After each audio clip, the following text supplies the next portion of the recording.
Hello दोस्तों, नमस्ते, नमस्कार, जय हिंद। आज हम इस वीडियो में वर्ल्ड हिस्ट्री का प्रश्न देखने वाले हैं। इसमें कुल 15 टॉपिक से कवर करने वाले हैं, जिसमें 400 प्लस प्रश्न को देखेंगे। ये 2 पार्ट में आएंगे, 200 क्वेश्चन आज कर लेते हैं और उसके बाद 200 क्वेश्चन अगले पार्ट में कर लेंगे। ये सारा खत्म हो जाएगा। अगर आप लोगों ने अभी तक चैनल को सब्सक्राइब नहीं किए हैं तो प्लीज़ सब्सक्राइब कर लीजिए और बेल आइकन को दबा दीजिए, और ऐसे ही इंपॉर्टेंट वीडियो देखने को मिलते रहेंगे। अभी हम लोग ये कर रहे हैं स्पेशल बीपीएससी टीआरई 4 के लिए। जब आप लोग बीपीएससी टीआरई 4 और वर्ल्ड हिस्ट्री में जितने भी सिलेबस आते हैं, जितने भी एग्जाम में, वो सारे आप लोग ये वीडियो को देख सकते हैं। तो इसमें कुल 400 क्वेश्चन है, जिसमें कि एनसीईआरटी से है। एनसीईआरटी का जितने भी वीवीआई क्वेश्चन है, सारे को टॉपिक वाइज दिया हुआ है। तो देखते हैं आज का पहला क्वेश्चन क्या कर रहा है। आज का पहला क्वेश्चन है, निम्नलिखित युगों में से कौन सा युग सही सुमिलित नहीं सही सुमिलित नहीं है। तो देखिए, ये है फ्रांस की क्रांति से संबंधित प्रश्न। फ्रांस का क्रांति कब हुआ था? वो हुआ था 1789 में। और इसमें फ्रांस की क्रांति के समय यहाँ के राजा कौन था? वो था लुई 16वां। लुई 16वां था। लुई 16वां का जो आर्थिक सलाहकार थे, वो सब ये थे, तुर्गो, नेकर, किलोन, ग्रीन्स, ये चारों थे। तो इसमें इसी का कार्यकाल दिया हुआ है, कौन सही नहीं है। तुर्गो का कार्यकाल 1774 से 76, ये सही है। नेकर नेकर का 76 से 81, ये भी सही है। ग्रीन का 72 से 73, ये गलत, इसीलिए इसका आंसर हो जाएगा ग्रीन। देखिए, ये पढ़ने के क्रम में हम किताब में इसमें टिक लगा दिए, इसलिए थोड़ा प्रॉब्लम हो सकता है आप लोग को, लेकिन मैनेज कर लीजिएगा।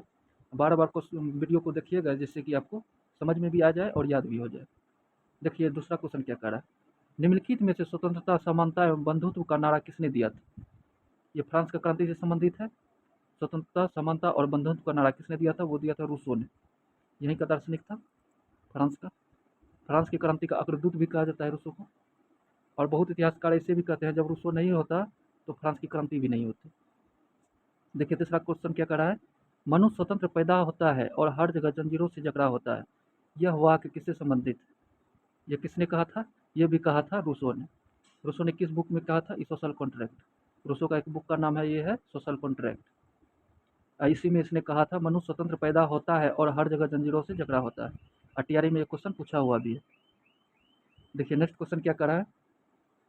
तुर्की के धर्मतांत्रिक राज राज को मुस्तफ़ा कमाल पाशा ने कब समाप्त किया था? कब समाप्त किया था? 1924 में। देखिए, पांचवा क्वेश्चन क्या कर रहा है। किस इतिहासकार ने वर्साई की संधि की कठोर धारणाओं के कारण द्वितीय विश्व युद्ध को प्रतिशोधात्मक युद्ध की संज्ञा दी थी? मतलब बदले का युद्ध। कौन कहा था? वो कहा था फाल्स ने। टीआरई में तो ये सब क्वेश्चन भी आई हुआ। यही कथन वाला क्वेश्चन पूछवे करता है, कौन कथन किसका है, और 2 को 4 को रहता ही। देखिए, नेक्स्ट क्वेश्चन क्या कर रहा है। फ्रांसीसी क्रांति के संबंध में थर्मोडेरियन प्रतिक्रिया का आशय है। थर्मोडेरियन प्रतिक्रिया का आशय क्या है? वह आतंक के शासन की समाप्ति। आतंक की समाप्ति किससे है? आतंक का राज किसने कायम किया था रूस में? वो किया था रोब्सपियर ने। क्या नाम था उसका? नाम था रोब्सपियर। रोब्सपियर ने आतंक का राज का स्थापना किया था। 93-94 इसका थी। देखिए, नेक्स्ट क्वेश्चन का क्या करा है। फ्रांस की क्रांति की निम्नलिखित घटनाओं को काल कालक्रमानुसार व्यवस्थित करें और सही विकल्प का चयन कीजिए। बस्तिल का पतन। बस्तिल का पतन कब किया था?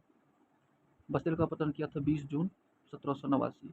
20 जून 1789 में किया था। राष्ट्रीय असेंबली का गठन 92 का। फ्रांसीसी गणराज्य घोषित हुआ था 93। मानवाधिकार, तो इसमें हो जाएगा पहले असेंबली का गठन। असेंबली का गठन भी हुआ था 1789 में। कहाँ पे हुआ था? ये टेनिस कोर्ट मैदान में हुआ था। टेनिस कोर्ट का मैदान जो था, वहीं पे असेंबली का गठन हुआ था। तो सबसे पहले असेंबली का गठन हुआ था। उसके बाद बास्तिल का किला, बास्तिल का जो जेल था, उसको तोड़ा था। उसके बाद था मानव के अधिकारों की घोषणा किया था। उसके बाद गणराज्य बाद में बना था। तो इसका हो जाएगा 2, 1, 4, 3, इसका ये सही हो जाएगा। देखिए, नेक्स्ट क्वेश्चन क्या कर रहा है। क्रांति के दौरान, मतलब फ्रांस की क्रांति के दौरान, फ्रांस में घटित हुई निम्नलिखित घटनाओं का सही क्रमानुसार लगाए। आतंक का राज कब हुआ था? देखिए, इसको आतंक का राज ये था 93-94। 1793-94। बास्तिल का पतन 1789। देखिए आगे और क्या कह रहा है। नेक्स्ट नेक्स्ट कह रहा है, पुरुष एवं नागरिक अधिकार की घोषणा। टेनिस कोर्ट का शपथ। टेनिस कोर्ट का शपथ ये तो पहले हुआ था सबसे लास्ट में, वो हुआ था। इसमें हो जाएगा 4-2-1-3, 4-2-1-3। देखिए फिर से क्या क्या कहा है, 4-2-3-1। कहाँ चली गई, कौन बोला, देख लीजिए। यहीं पे तो है। आतंक का राज ये हुआ था 93-94, बास्तिल का किला। बास्तिल का किला का पतन 1789 में हुआ था। पुरुष नागरिक अधिकार की घोषणा, यानी मानव अधिकार की घोषणा हो गया था तभी। टेनिस कोर्ट का शपथ, ये सबसे पहले शपथ हुआ था। उसके बाद बास्तिल का किला का पतन हुआ था। उसके बाद इसका घोषणा हुआ था, मानवाधिकार का घोषणा हुआ था। याद रखिएगा। देखिए नेक्स्ट क्वेश्चन क्या कर रहा है, जनरल बिल यानी समान इच्छा का सिद्धांत का प्रवर्तक कौन था? समान इच्छा का प्रवर्तक कौन था? वो था रूसो। कॉमनवेल्थ, ये भी क्वेश्चन तैयारी में पूछा हुआ, कॉमनवेल्थ किससे संबंधित है? वो किससे है? रूसो से।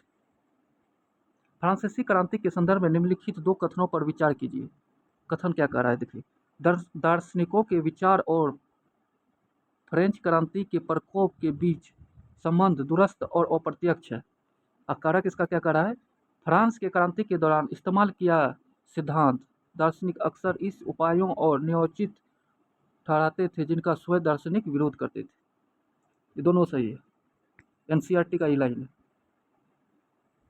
देखिए अगर क्वेश्चन क्या कर रहा है, फ्रांसीसी क्रांति से पहले प्राचीन शासन के दौरान निम्नलिखित में कौन सा एक प्रत्यक्ष कर नहीं था?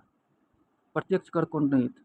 गेबेल एक प्रत्यक्ष कर नहीं था, टाइल एक प्रत्यक्ष कर था। एक कर और था टाइथ, ये टाइल है, एक था टाइथ, टाइथ ये धार्मिक कर था। बास्तिल का किला कब ढहाया गया था? वो कब ढहाया गया था? वो 14 जुलाई 1789 में। फ्रांसीसी का स्वतंत्रता दिवस भी यही तारीख को मनाया जाता है, 14 जुलाई को। एक क्वेश्चन तैयारी में और पूछा था कि जिस दिन फ्रांस की क्रांति का स्वतंत्रता दिवस मनाया जाता है, तो उसमें ऑप्शन में था कि उस दिन देश आज़ाद हो गया था, उस दिन असेंबली का गठन हुआ था, ऐसे सब था। लेकिन उस दिन याद रखिएगा क्या हुआ था, बास्तिल का किला का ध्वस्त किया था। उसी के उपलक्ष्य में स्वतंत्रता दिवस वहाँ पर मनाया जाता है। क्रांति के पूर्व फ्रांस को निम्नलिखित में से किस वित्त मंत्री ने मुक्त व्यापार की नीति का अनुपालना का सुझाव दिया था? कौन दिया था? तुर्गो दिया था। अब बाद में सुझाव दिया, इसी को हटा दिया था।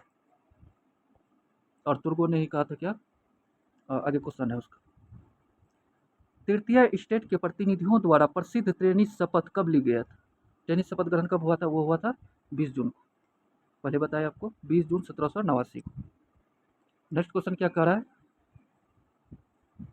नीचे दो वाक्य दिए गए हैं, कथन कारक दिया हुआ है, देखना है कौन सा सही है। राष्ट्रीय सम्मेलन 1792-95 में अनाज की कीमत तय की गई थी। राष्ट्रीय संविधान सभा 1789-91 की तुलना में राष्ट्रीय सम्मेलन 92-95 की संरचना निम्न वर्गीय थी। कथन ए और दो दोनों सही है, इसमें कथन भी सही है और कारक भी सही है। एनसीईआरटी का लाइन है बाबू, हम भी भूल जाते हैं। देखिए 16वां क्वेश्चन कौन सा है, फ्रांस की क्रांति में फिजियोक्रेट्स जो था वो कौन सा वर्ग था? फिजियोक्रेट्स जो था वो अर्थशास्त्री वर्ग था। याद रखिएगा, फिजियोक्रेट्स कौन था?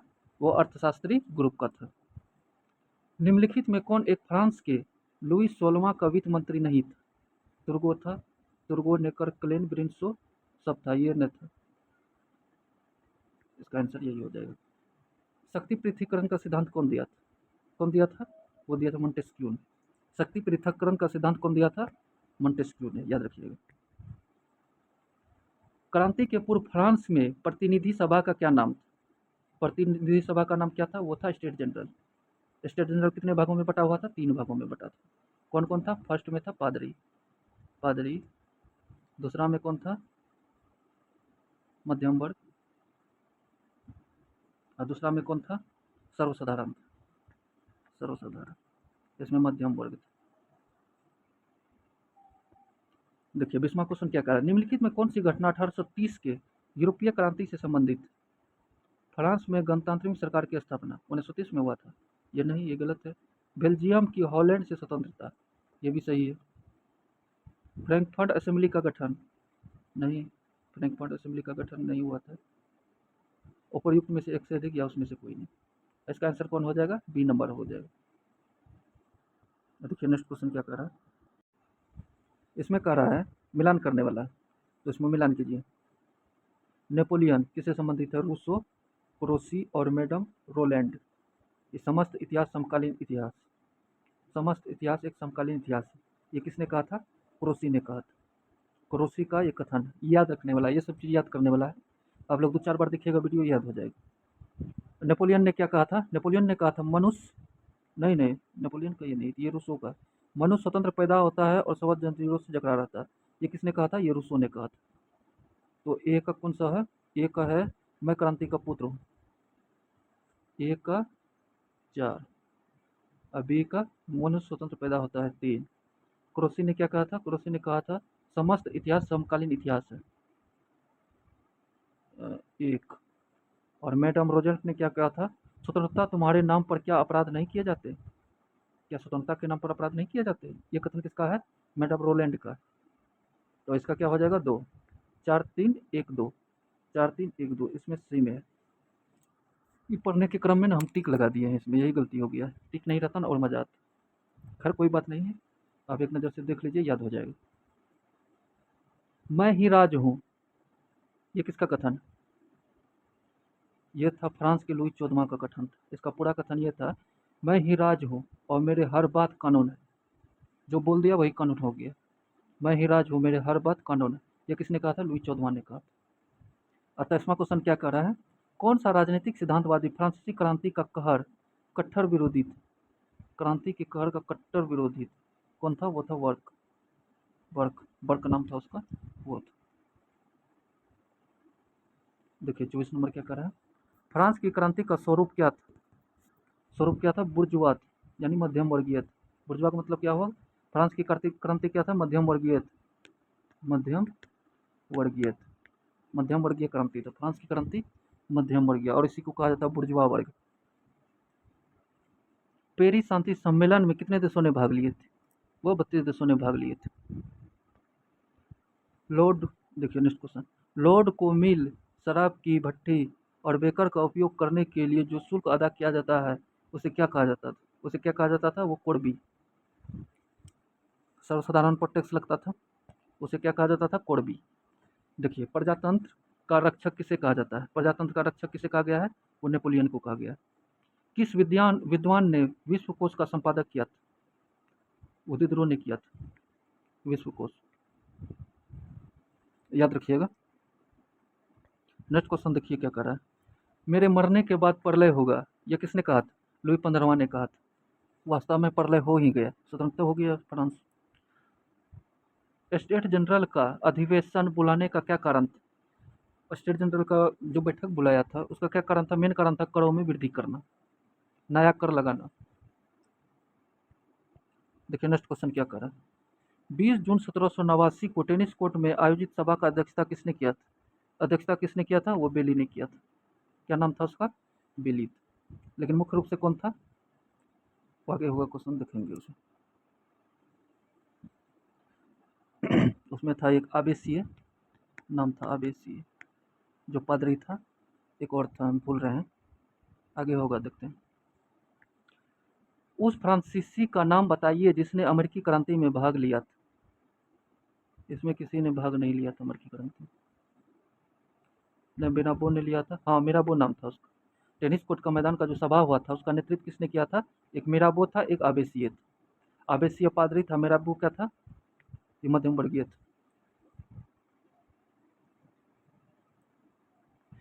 मध्यम वर्गीय सामंत जिसको कहते हैं, सामंत वर्गीय था। और इसी को क्या कहा जाता है? कुलीन, शब्द भूल रहे थे। सामंतवादी या कुलीन 3 भागों में था। एक पादरी था, एक सामान्य वर्ग सामंत या कुलीन, और एक था सर्वसाधारण। और टैक्स ये दोनों नहीं देता था, सिर्फ सर्वसाधारण ही टैक्स देता था। तो देखिए नेक्स्ट क्वेश्चन क्या करा। फ्रांस की क्रांति के दौरान बुर्जुआ शब्द का प्रयोग किस वर्ग के लिए किया गया? बुर्जुआ का मतलब क्या है? मध्यम वर्ग। हम पहले बताएं क्या है मध्यम वर्ग। 1805 में ऑस्ट्रेलिज के युद्ध में नेपोलियन ने किन 2 देशों को पराजित किया था? रूस और ऑस्ट्रेलिया को। संयुक्त रूप से रूस और ऑस्ट्रेलिया को पराजित कर दिया था ऑस्ट्रेलिज के युद्ध में। लू और अंत्यानेत नामक पुस्तक के लेखक कौन थे? लुई 16वां जो था ना, लुई 16वां, और इसकी पत्नी का नाम क्या था? इसका नाम था मेरी एंतवानेट। तो इसी के नाम पे किताब लिखा था, लू से हो गया लुई, एंतवानेट से मेरी एंतवानेट। इसका जो बुक लिखा था किसने लिखा था, वो उसका नाम था वेंसेट क्राइनिन, वेंसेट क्रानिन, वेंसेट क्रानिन ने लू और एंतवानेट का बुक लिखा था। और इसने तो बहुत सारा अपना किताब में बहुत तारीफ किया है। देखिए, किस इतिहासकार ने मेरी एंतवानेट को गरीब की मदद करने वाली बताया, बस वही हो जाएगा, विंसेंट क्राइनिन। देखिए नेक्स्ट क्वेश्चन कौन सा है, फ्रांस में ऐसे 40 प्रांतों को क्या कहा जाता था जिनका शासन में सीधा संपर्क नहीं था, प्रोविंस उसको कहा जाता था, प्रोविंस में सीधा कंट्रोल नहीं था, 40 प्रांत था फ्रांस में, ये भी याद रखिएगा। फ्रांस की प्रांतीय शासन व्यवस्था में जनरलिटी जनरलिटी नामक प्रांत का अधिकार क्या कहलाते थे, उपयुक्त में कोई नहीं।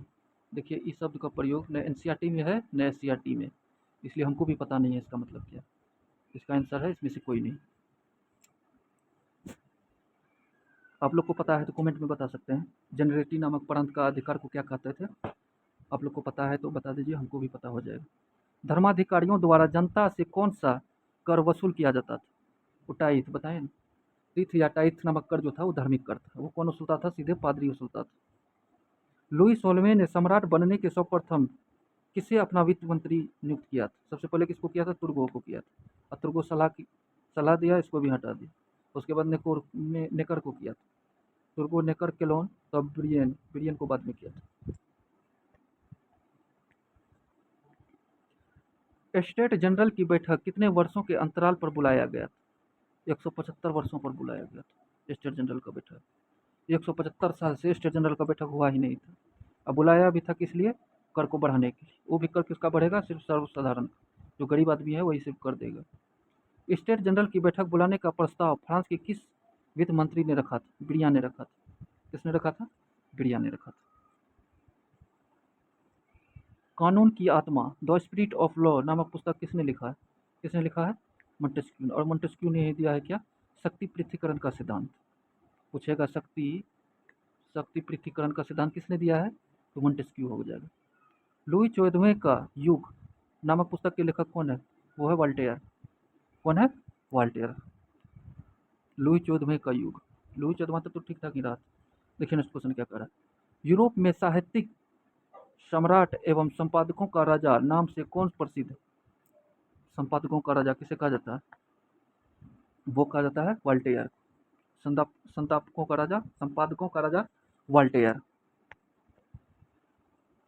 देखिए नेक्स्ट क्वेश्चन क्या है, फ्रांस के किन विचारक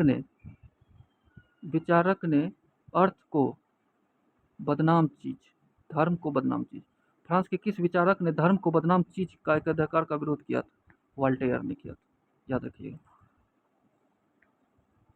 100 चूहों के बजाय एक शेर के शासन मुझे अधिक पसंद है, यह कथन किसका है, संपादकों का राजा वॉल्टेयर। देखिए नेक्स्ट क्वेश्चन, निम्नलिखित विचारकों में से उसे इंगित कीजिए जिसे पेरिस की बास्टिल के जेल में बंदी के रूप में रहना पड़ा था, किसे रहना पड़ा था, वॉल्टेयर को। देखिए जब फ्रांस की क्रांति हुआ था 1789 में, तभी बास्टिल का जेल में कुल 7 कैदी थे। ये भी क्वेश्चन पूछ सकता है क्योंकि एनसीईआरटी में दिया हुआ है। देखिए नेक्स्ट क्वेश्चन, अवसर की समानता मानव की हृदय प्रकृति भावनाओं की दृष्टि कर लेती है, यह कथन किसका है, मोंटेस्क्यू का है। देखिए जितना कथन वाला है ना उसको बार बार देखिएगा, या लिख लीजिएगा या वीडियो बार बार देखिएगा, याद हो जाएगा। पेरिस की हजारों औरतों ने बरसाई की तरफ कूच किया था, कब किया था, 5 अक्टूबर 1789 को, 5 अक्टूबर 1789 को। नेक्स्ट क्वेश्चन क्या कर रहा है, फ्रांस में मानव अधिकारों की घोषणा कब की गई थी, मानव अधिकारों की घोषणा कब की गई थी, मानव अधिकार की घोषणा कब हुआ था, वो हुआ था 27 अगस्त 1789 को। फ्रांस में मानव अधिकार की घोषणा 27 अगस्त 1789 को हुआ था। फ्रांस में राष्ट्रीय सभा में सामंत प्रथा को समाप्त करने का प्रस्ताव किसने रखा था, फ्रांस में जो सामंत प्रथा था, जिसको कुलीन कहा जाता था, कुलीन प्रथा या सामंत प्रथा को प्रस्ताव किसने रखा था, वो था विस्काउंट डी नोलेस, डिस्काउंट डी नोलेस, हम याद रखें सिर्फ नोलेस। लुई 16वें को फ्रांस फांसी कब दी गई थी, देखिए लुई सलमा को फांसी कब दिया गया था, वो दिया गया 21 जनवरी 1793 को। किसने दिया था, वही आतंक का राज जो फैलाया था रॉबस्पियर ने। रॉबस्पियर रॉबस्पियर जो था आतंक का राज जो स्थापित किया था उसी ने फांसी दिया था। इसको भी दे दिया, उसके बाद इसकी पत्नी जो थी मेरी अंतवानेट उसको भी दे दिया था। फ्रांस में आतंक के राज का काल कब था, कब तक से था, 1793-94 में।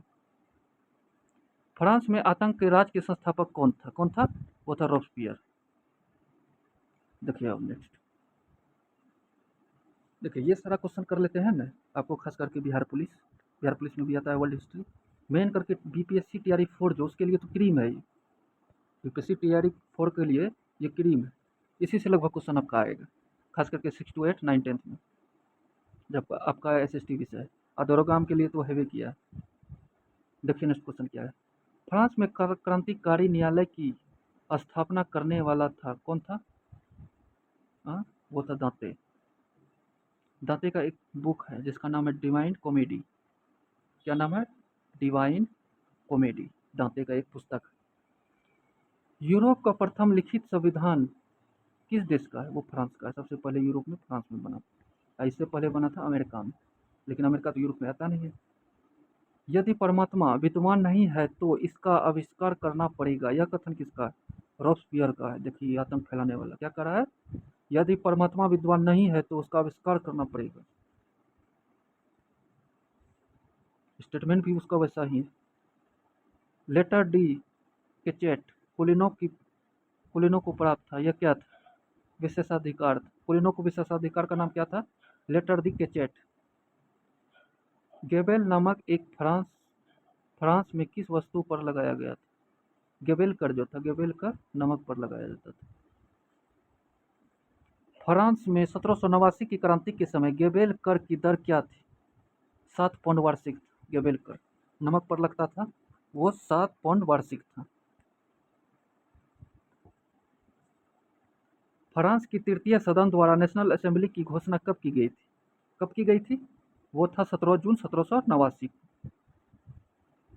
मैं राजतंत्र के अवशेष अपने साथ ले जा रहा हूँ, ये शब्द फ्रांस की क्रांति के पश्चात अपनी मृत्यु के अवसर पर किसने कहा था?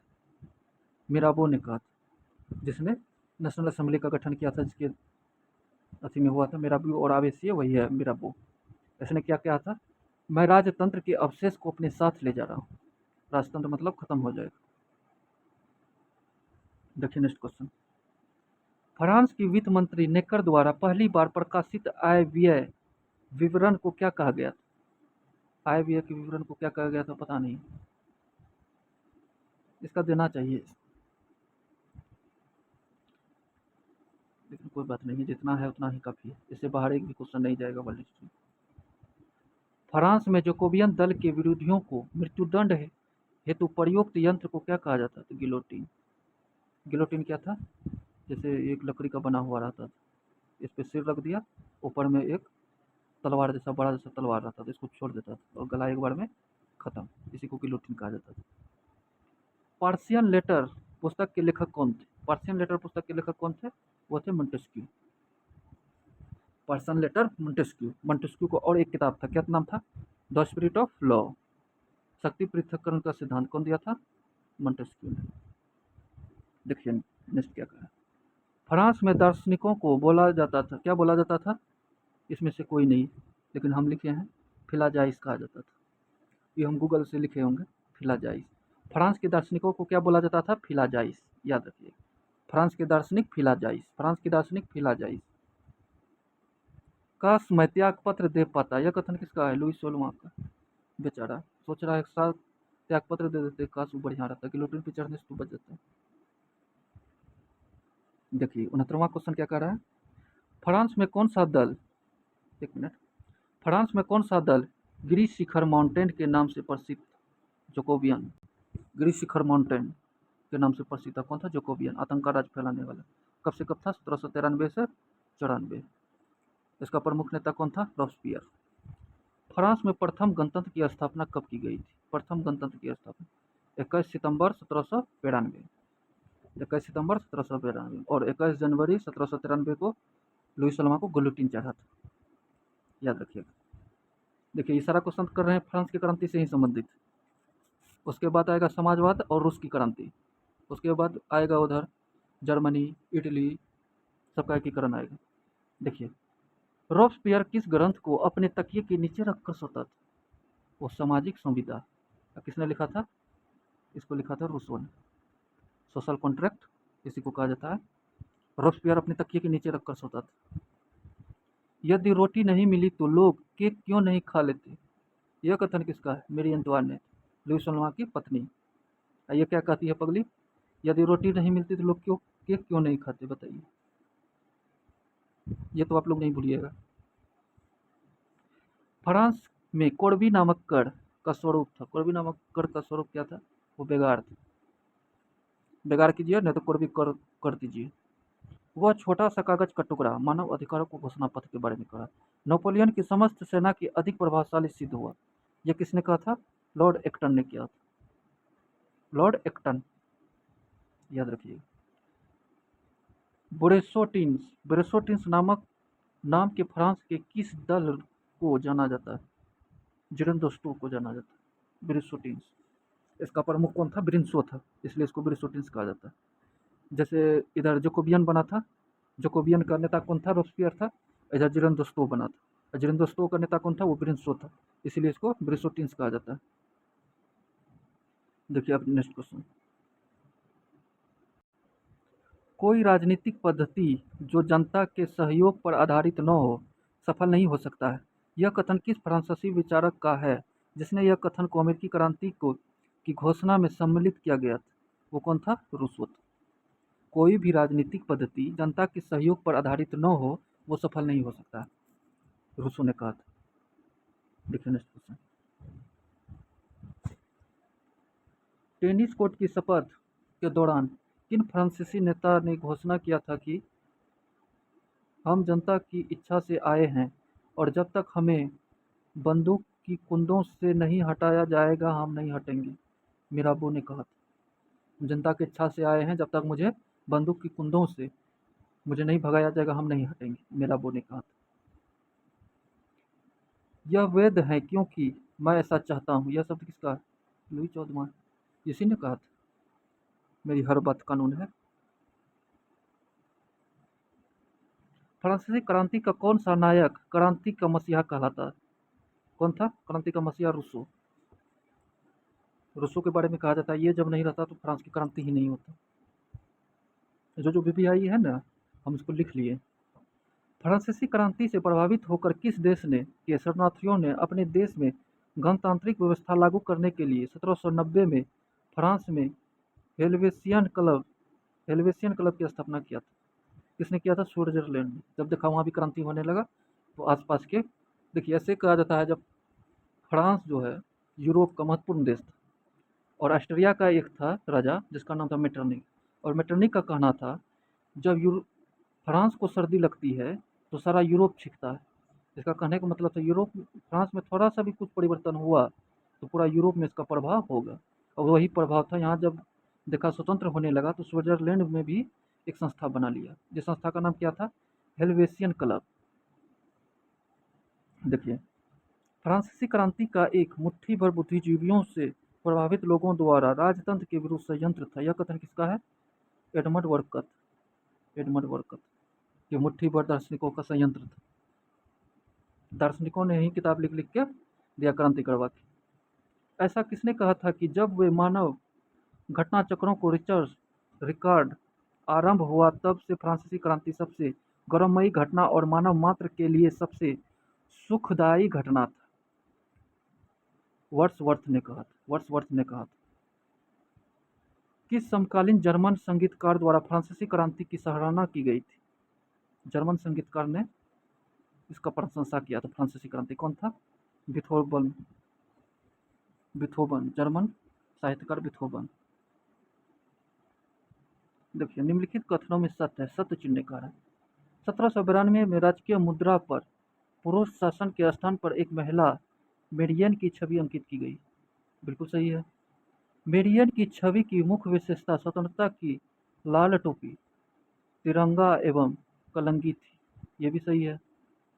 ओलंब दो गूज ने 1791 में महिला अधिकारों की घोषणा पत्र प्रस्तुत किया था। ओलम दो गुज ने, बिल्कुल ये भी सही थी। इसको भी फांसी चढ़ा दिया था रोस्पियर ने, ओलम दो गुज को। महिला अधिकारों की मांग उठाने वाले सबसे प्रमुख व्यक्ति ब्रदर्स था। इसमें चारों सही, देख लीजिएगा एक बार, याद हो जाएगा। देखिए नेक्स्ट, इसमें तो मिट गया है, फिर भी कोशिश करते हैं। कथन कारक वाला है। लुई के इसमें टेनिस कोर्ट ओथ में, देखिए नहीं पढ़ने में आ रहा है, इसको हटाइए। देखिए नेक्स्ट क्वेश्चन, निम्नलिखित कथनों पर विचार कीजिए, इसमें से कौन सा सत्य है, सत्य को चुनना है। फ्रांसीसी क्रांति के दौरान गीतों में शाइरा ला मार्सिले का काफ़ी ख्याति मिली, बिल्कुल सही है। फ्रांस की राष्ट्रगीत का नाम क्या है, वो है मार्सिले, मार्सिले। शाइरा की रचना बेंजामिन फ्रैंकलिन एवं बेकोर ने की थी। 1789 में से 1792 के मध्य फ्रांस का राष्ट्रगान रहा, राष्ट्रगान रहा, बिल्कुल ये सही है। लॉ मर्सिले की रचना 1792 में रोजेट दी लाइल ने किया था, समर्पित कार्यक्रम में समय में बांटी थी, ये भी सही थी। लॉ मर्सिले 1792 अब तक फ्रांस के राष्ट्रगान है, ये भी सही। इसमें भी चारों सही है। देखिए नेक्स्ट क्वेश्चन क्या कर रहा है। फ्रांसीसी फ्रांसीसी क्रांति की तुरंत बाद राष्ट्रीय मुहार पर फ्रांसीसी सम्राट के स्थान पर किस देवता की छवि अंकित किया गया था, हरकुलियस का। फ्रांसीसी क्रांति का वहाँ का देवता कौन था, हरकुलियस था, और इसी का चित्र अंकित किया था।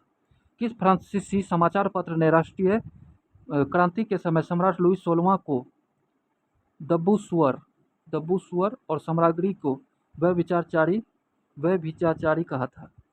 ये किसने कहा था, ड्यूसेन ने। किसने कहा था, ड्यूसेन ने कहा था। देखिए नेक्स्ट, प्रसिद्ध फ्रांसीसी पत्रकार कामिल देमोले ने किस समाचार पत्र से के माध्यम से 1789 में फ्रांस में गणतंत्र की मांग की और बाद में उसे जैसे गणतंत्रवादियों और गिलोटीन पर पहुंचाने में अहम भूमिका निभाई। इनमें से कोई नहीं, क्या होगा, सर्च करके आप लोग कमेंट में बताइएगा।